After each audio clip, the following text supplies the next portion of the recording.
বিবেকানন্দ কর্ম মন্দির আশ্রমের দুটো ভিডিও রয়েছে। যারা প্রথম ভিডিওটি দেখেছেন তাদের ধন্যবাদ। যারা এই দ্বিতীয় ভিডিওটির এই অবধি দেখে ফেলেছেন তাদেরকেও অনেক ধন্যবাদ। প্রথম ভিডিওতে এবং এই দ্বিতীয় ভিডিওতে বেশ কিছু প্রশ্ন বা সংশয় উঠে এসেছে, সেটার উত্তর আমি দেবার চেষ্টা করব। এটি আমাদের একটি সংক্ষিপ্ত বই রয়েছে, যেখানে সংক্ষেপে দর্শন এবং ব্যবস্থার পুরো বিষয়টি বোঝানোর চেষ্টা করা হয়েছে। এটির পিডিএফ লিঙ্ক আমি নিচে দিয়ে দেব, আপনারা মোবাইল থেকে বা কম্পিউটার থেকে নিজেরা পড়তে পারবেন। ভালো লাগলে অপরকে শেয়ার করবেন। লিঙ্ক থেকে আপনি ডাউনলোড করে এটি মোবাইলে রাখতে পারেন, অন্যকেও প্রেরণও করতে পারেন। প্রথমত যে সংশয় উঠে আসে সেটি হচ্ছে মানুষের স্বভাব কেমন এবং মানুষের ইচ্ছে কি অনন্ত। এই দুটি মূল প্রশ্ন আসে, যেটি দর্শন বিষয়ক প্রশ্ন। আমরা যদি দেখি যে সত্যিই কি মানুষের ইচ্ছে সীমিত, মানুষের ইচ্ছে আকাঙ্ক্ষা কি কখনোই পূরণ করা সম্ভব নয়, মানুষ কি কখনোই সন্তুষ্ট হয় না বা হতে পারে না। এই বিষয়গুলির গভীরে আমরা অধ্যয়ন করেছি, একই সাথে প্রায়োগিক দিক থেকেও লোকের সঙ্গে আলোচনা পর্যালোচনা সমীক্ষা করেছি, যা এখনো করে চলেছি। আমরা যদি লেখাটি দেখি এখানে কি আছে, বলছে প্রত্যেক ব্যক্তির জীবনকালের পরিসর সীমিত, কিছু দিক অন্যদের সাথে মেলে এবং কিছু দিকে ভিন্নতা থাকে। সীমিত পরিসর সীমিত ইচ্ছের জন্ম দেয়। আকাঙ্ক্ষাগুলি হঠাৎ উদয় হয় না, একটি প্রক্রিয়ার মাধ্যমে উৎপন্ন হয় এবং সেসব অনন্ত নয়। তাহলে কেন মনে করি আমাদের ইচ্ছে অসীম? যেহেতু বর্তমান ব্যবস্থায় অধিকাংশ আকাঙ্ক্ষা অপূর্ণ অবস্থায় রয়েছে, সুখ কি তাও সুস্পষ্ট নয়, ইত্যাদি নানা কারণে একটি ভুল ধারণা তৈরি হয়েছে যে মানব আকাঙ্ক্ষা অসীম। ইউএলএম সংস্থা একাধিক ব্যক্তির উপর বিষয়টির সমীক্ষা করেছে এবং এই সিদ্ধান্তে উপনীত হয়েছে যে আমাদের ইচ্ছে অসীম নয়। সমীক্ষাকালীন সময় যখন অংশগ্রহণকারীদের ইচ্ছেগুলি লিপিবদ্ধ করতে বলা হয়েছিল, তখন অধিকাংশ ব্যক্তি 100টির অধিক ইচ্ছে তালিকাভুক্ত করতে সক্ষম হননি। আপনি স্বয়ং পরীক্ষা করলে বাস্তবিক বুঝতে সক্ষম হবেন যে আকাঙ্ক্ষা অসীম নয়। অসম্পূর্ণ ব্যবস্থার কারণে অতৃপ্তির অনুভূতি আমাদের পটভূমিতে থেকে যায়। বলছে সকলের ইচ্ছে পূরণ করা যেতে পারে। ইচ্ছের কিছু ছবি এখানে দেখা যাচ্ছে, এর বাইরেও বহু ইচ্ছে রয়েছে আমাদের। বলছে চলমান মূলধারার অর্থনীতির বিপরীতে মানব আকাঙ্ক্ষাগুলি পূরণ করা সম্ভব। মানুষ সবসময় অতৃপ্ত থাকবে এটি সঠিক সিদ্ধান্ত নয়। একজন মানুষ যা চায় তার একটি যুক্তিযুক্ত ভিত্তি রয়েছে। আমাদের আকাঙ্ক্ষাগুলি আজীবন একটি পরিসরের মধ্যে আবর্তিত হয়। মানুষের চাহিদা সীমিত এবং আকাঙ্ক্ষাগুলি এমন একটি পরিসরের মধ্যে আবর্তিত হয় যা উপলব্ধ প্রাকৃতিক এবং মানব সম্পদ দ্বারা ক্রমাগত পূরণ করা সম্ভব। আকাঙ্ক্ষার অতৃপ্তি মানব প্রকৃতির একটি ভিত্তিহীন ও ভ্রান্ত সিদ্ধান্ত। যদি মানুষের ইচ্ছে সর্বদা অতৃপ্তই রয়ে যাবে, তবে কেন সকলে সন্তুষ্ট হবার চেষ্টা করবে এবং ওই সকল প্রচেষ্টার অর্থই বা কি? যদি সে জীবনে কখনো তৃপ্তির স্বাদ না পেত, তবে তৃপ্তির অনুভব সে কিভাবে বুঝতে পারে? এর কারণ অতীতে সে বহুবার তৃপ্ত হয়েছে, তাই সন্তুষ্টি একটি বাস্তবিক বিষয়। মানুষের আকাঙ্ক্ষার অতৃপ্তি একটি অবৈজ্ঞানিক এবং অর্থহীন তত্ত্ব। এখানে বলছে আক্রমণাত্মক মনোভাব মন্দ ব্যবস্থার ফলাফল। যে মানুষ মন্দই হয় বা ভালো এবং মন্দ উভয় মানুষ হয়, সেটির গভীরে মূল বিষয়টি কি আছে চলুন দেখার চেষ্টা করি। বলছে নেতিবাচক আকাঙ্ক্ষা যেমন অপরের ক্ষতি সাধনের ইচ্ছে, শোষণ করার ইচ্ছে, শাসন করার ইচ্ছে ইত্যাদি অভিপ্রায় মন্দ ব্যবস্থা থেকে উদ্ভূত হয়। এটি মানুষের প্রাথমিক ভাবাবেশ নয়। মূল প্রেরণা হলো আনন্দের বস্তুগুলি উপভোগ করা। একটি সঠিক ব্যবস্থায় এই প্রকার নেতিবাচক ইচ্ছে উদয় হবার কারণ অবশিষ্ট থাকবে না। একটি সুপরিকল্পিত ব্যবস্থায় একজনের সুখ অন্যজনের হানির দ্বারা উৎপন্ন হবে না, বরং একজনের সুখ অন্যজনের পরিপূরক হিসেবে কাজ করবে। অর্থাৎ শিশু যখন মায়ের কোল থেকে বড় হচ্ছে, সেই সময় তো সে, আমরা বলি, নিষ্পাপ শিশু, তার মধ্যে কোনো নেতিবাচক বিষয় থাকে না। সে যখন ধাপে ধাপে বড় হচ্ছে, সে যখন কেমন পরিবেশ পাচ্ছে, কেমন পরিবার পাচ্ছে, কেমন আত্মীয় স্বজন পাচ্ছে, কেমন সামাজিক সাংস্কৃতিক পরিবেশ পাচ্ছে, কেমন শিক্ষা পরিবেশ পাচ্ছে, এরপর কর্মসংস্থানের পরিবেশ কেমন পাচ্ছে বা কর্মসংস্থান পাচ্ছে কি পাচ্ছে না, তারপর জীবনযাপনের অন্যান্য বস্তু পরিষেবা, সুখ সুবিধা, সুরক্ষা ইত্যাদি বহু বাহ্যিক বিষয়গুলি মানুষের জীবনে প্রভাব ফেলে। আমরা যেমন যেমন অবস্থার মুখোমুখি হই, আমরা তেমন তেমন সিদ্ধান্ত নিতে বাধ্য হই। বলছে, অন্যদের তুলনায় শ্রেষ্ঠত্বের আকাঙ্ক্ষা আমাদের মৌলিক স্বভাব নয়। ছবি দেখে বোঝাই যাচ্ছে কি বলতে চেয়েছে। বলছে, অন্যদের তুলনায় শ্রেষ্ঠ হবার আকাঙ্ক্ষা বর্তমান ব্যবস্থা দ্বারা সৃষ্ট একটি অবাঞ্ছিত চাপ।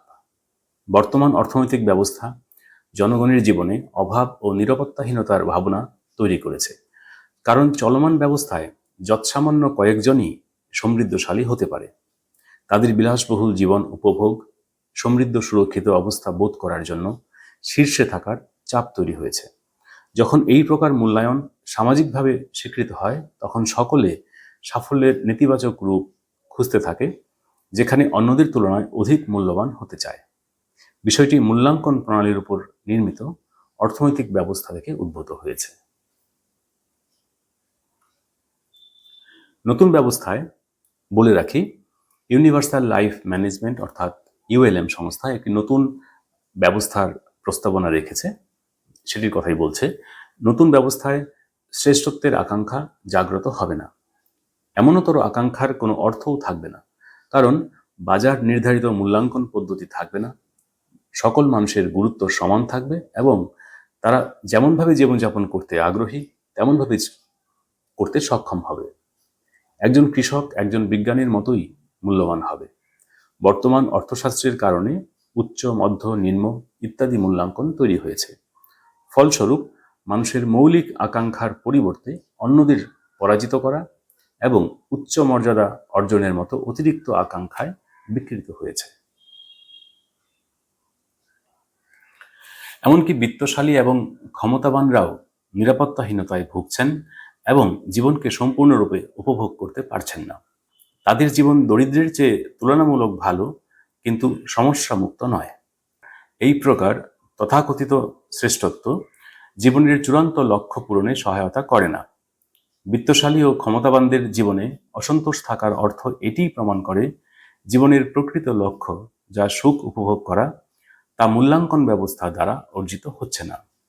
উল্টে অর্থনীতির ব্যর্থতা এবং সমাধানের অভাবকে স্বীকৃতি দেওয়ার পরিবর্তে অজান্তেই মানুষের উপর দোষ চাপিয়ে দেওয়া হয়েছে।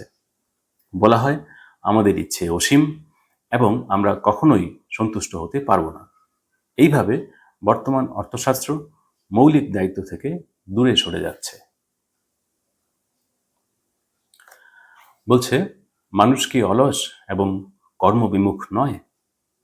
আমরা সাধারণত বলি মানুষ অলস, সে শুধু সুযোগ সুবিধা চায়, পরিশ্রম করতে চায় না। সকলের নিজস্ব পছন্দ রয়েছে এবং আমরা পছন্দের বিভাগে কর্ম করতে চাই। একজন বিজ্ঞানীর জন্য রান্না যেমন শ্রমসাধ্য হতে পারে, তেমনি একজন রাঁধুনির জন্য বৈজ্ঞানিক গবেষণা অপ্রতিরোধ্য হতে পারে। কোনো ব্যবস্থা যদি আমাদের পছন্দের কর্মসংস্থানের বন্দোবস্ত করে দেয় এবং সমস্ত কর্মের আয় যদি সমান হয়, তাহলে অলসতা কিংবা দায়িত্ব জ্ঞানহীন হওয়ার প্রশ্নই উঠবে না। অলসতা এমন কার্যকলাপের ক্ষেত্রেই জন্ম নেয় যা রুচিকর নয়। অলসতার স্বভাব মানুষের মৌলিক ব্যক্তিত্বের অংশ নয়। একই বিষয়ে কেউ রোমাঞ্চিত হয়, কেউ হয় না, কিন্তু প্রত্যেকেই তার মতো করে সুখী হতে চায় এবং পছন্দের কর্ম সম্পাদনেও নিজস্ব সুখ রয়েছে। কর্ম কঠিন হয় কিংবা সরল হয় বিষয়টি এমন নয়। কর্ম আমাদের আগ্রহ, মেধা, দক্ষতা, যোগ্যতা অনুযায়ী হলে তা সহজ ও আনন্দদায়ক হয়ে ওঠে। অপরপক্ষে ওই সকল গুণাবলীর অভাব হলে সাধারণ কর্ম কঠিন হয়ে পড়ে এবং দুঃখের কারণ হয়ে ওঠে। প্রস্তাবিত ব্যবস্থায় কর্মসংস্থান হবে আনন্দদায়ক এবং ব্যক্তিত্ব ভিত্তিক।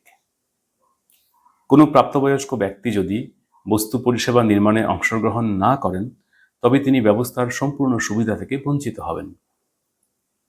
এই নিয়মের কারণে অলস কিংবা পরজীবী হওয়ার সুযোগ থাকছে না। প্রথমত, এই ব্যবস্থার সুবিধা গ্রহণে প্রতিটি ব্যক্তিকে তার নির্বাচিত কর্ম সঠিকভাবে সম্পন্ন করতে হবে। দ্বিতীয়ত, প্রত্যেককে পছন্দের জীবিকা প্রদান করা হবে। কাজের সময়সীমা হবে সপ্তাহে 5 দিন ও দৈনিক সর্বোচ্চ 5 ঘন্টা মাত্র। প্রত্যেকে পছন্দের কর্ম সম্পাদনের আনন্দ উপভোগ করবে।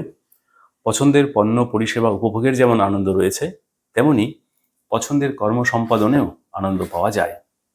কর্মক্ষেত্র হবে বন্ধুত্বপূর্ণ এবং সুখকর, যেখানে কেউ মালিক হতে পারবে না এবং কেউ দাসও হতে পারবে না। এই সমস্ত কারণগুলির জন্য অলস এবং পরজীবী হওয়ার কারণ অবশিষ্ট থাকবে না। সকলে স্বতঃস্ফূর্ত থাকবে, কারণ জীবনের প্রতিটি মুহূর্ত উপভোগ করবে এবং নিজেদের কাজের সার্থকতাকে জানতে বুঝতে পারবে।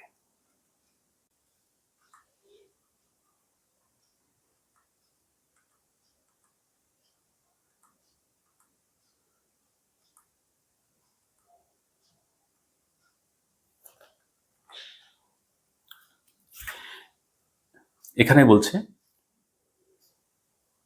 জীবনের উদ্দেশ্য পূরণের জন্য একটি ব্যবস্থা প্রয়োজন। বলছে আমরা এককভাবে সমস্ত সুখ উৎপন্ন করতে পারি না। জীবনের লক্ষ্য পূরণের জন্য অপরের সহযোগিতা প্রয়োজন হয়। পাশাপাশি সম্পদ ব্যবস্থাপনার জন্য একটি ব্যবস্থা প্রয়োজন হয়। এই ব্যবস্থাই আমাদের জীবনের ইতিবাচক নেতিবাচক উভয় পরিস্থিতি সৃষ্টি করে। আমাদের কর্তব্য ব্যবস্থাকে বুদ্ধিমত্তা দ্বারা এমনভাবে সুগঠিত করা যেন দুঃখের সকল কারণ নির্মূল হয় এবং সুখের সকল কারণ উৎপন্ন হয়। সহজ কথায়, সকলে যেন জীবনের আকাঙ্ক্ষাগুলি সহজে পূরণ করতে পারে এবং সমস্ত প্রকার সুখ উপভোগ করতে পারে। বর্তমান ব্যবস্থা দ্বারা আমাদের উদ্দেশ্য পূরণ সম্ভব নয়। বেশ কিছু ছবিতে সমাজ ব্যবস্থার এবং পরিবেশের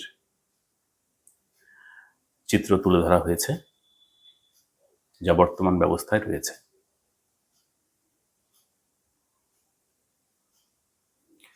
আমরা জীবনকে পুরোপুরি উপভোগ করতে ব্যর্থ হচ্ছি কারণ অপর্যাপ্ত ব্যবস্থা আমাদের প্রতিদ্বন্দ্বী করে তুলেছে।